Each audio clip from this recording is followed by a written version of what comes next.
ভোটের সময় মব সৃষ্টির চেষ্টা হলে শুধু সংশ্লিষ্ট কেন্দ্র নয়, নির্বাচন কমিশনের সাথে আলোচনা সাপেক্ষে ওই আসনে ভোট গ্রহণ স্থগিত করা হবে, এমনটাই জানিয়েছেন পুলিশের মহাপরিদর্শক বাহারুল আলম। সকালে আইন শৃঙ্খলা পরিস্থিতি নিয়ে হওয়া এক সংবাদ সম্মেলনে এই কথা বলেন তিনি।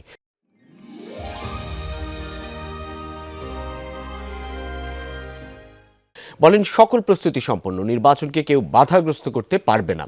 যে কোনো জরুরি পরিস্থিতি মোকাবেলায় স্ট্রাইকিং ফোর্স হিসেবে থাকবে পুলিশ। এই সময় তিনি বলেন, সারা বাংলাদেশে ঝুঁকিপূর্ণ কেন্দ্র ৮,৭৭০টি, ৯০% ভোট কেন্দ্রে সিসিটিভি লাগানো হয়েছে। ঝুঁকিপূর্ণ কেন্দ্রগুলোই বডি ক্যামেরা ব্যবহৃত হবে।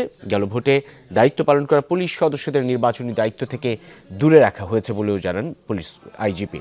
বর্তমানে নিরপেক্ষভাবে দায়িত্ব পালন করছে পুলিশ। সব মিলিয়ে ভালো নির্বাচন উপহার দেওয়ার প্রত্যাশা করেন পুলিশ মহাপরিদর্শক বাহারুল আলম। কিন্তু এবার not a single incident will happen. আমরা যেটা ইলেকশন কমিশন বলেছে, যদি করে আমি ভোট কেন্দ্র বন্ধ করে দেবো, একটা কেন্দ্র বন্ধের জন্য আসনই বন্ধ করে দেবো। মানে এইবার পারবে না।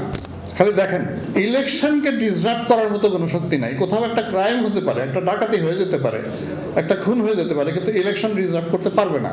এটা ৩,০০০ই হোক আর ৬,০০০ই হোক।